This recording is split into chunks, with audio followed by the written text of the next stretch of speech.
All right, so our data, like a lot of other people, our lab results show the same clear top three, which was BMI, blood pressure, and LDL risks. In terms of the survey, that made us realize that interventions needed to go beyond physical to incorporate mental health as per the results for depression, anxiety, and quality of life.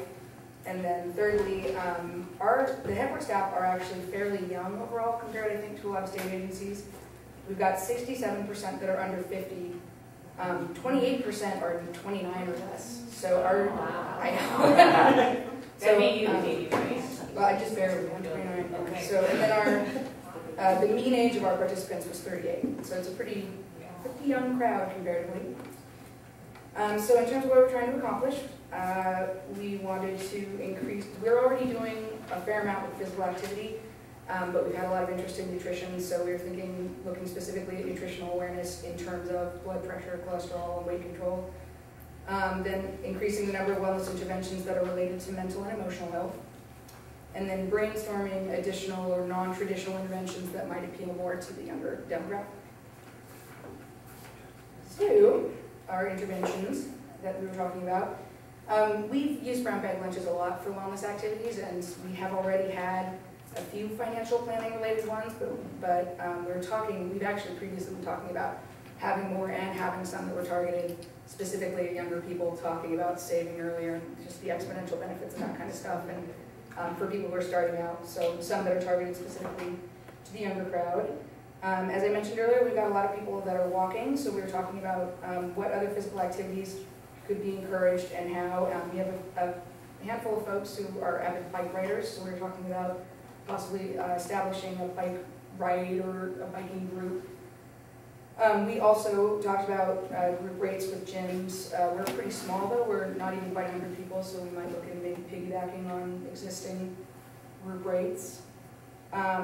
Also nutrition-specific DVLs, like nutrition labels, heart healthy cooking, things like that.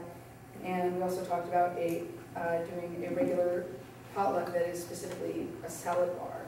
So rather than asking people to bring a specific thing, but to bring a healthy ingredient and then ending up with people building something that works for them.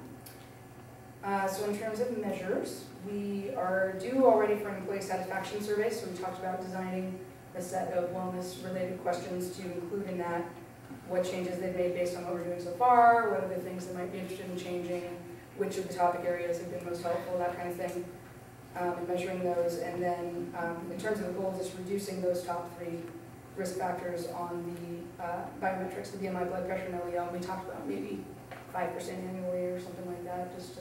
Could be, we took a stand. Yeah, it's a goal. It's a goal. Yeah, yeah. Yeah. So that's it. Questions for Katie?